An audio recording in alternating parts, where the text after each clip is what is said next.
Hello mga idol! Alam niyo po bang maglagay ng thumbnail sa inyong Reels video? Kung hindi pa, ituturo ko sa inyo. Pero para saan po ba ang thumbnail?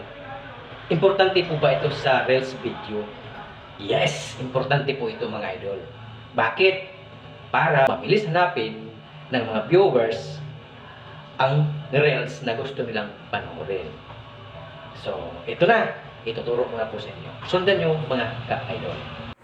Buksan ang iyong mga cellphone, buksan ang iyong Facebook account,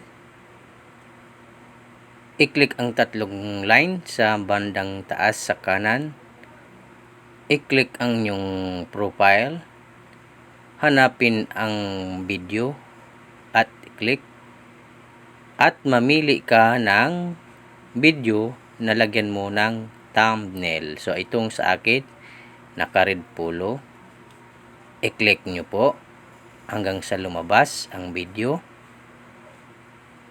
So ito na po ang video na lagyan ko ng thumbnail. So kung may makita kayong tatlong dot sa may baba na kanan, i-click nyo po yan. At i-click nyo rin po yung edit the reel. And then pag lumabas yung picture, may puti sa gitna, i-click nyo. At lalabas yung choose a different photo. So i-click nyo yan. At namili na kayo ng thumbnail na gusto nyong ilagay. So ito yung sa akin. And then i-save. Pag na-save na back kayo sa inyong video. And then ayan na. Nalagay ko na po yung aking thumbnail.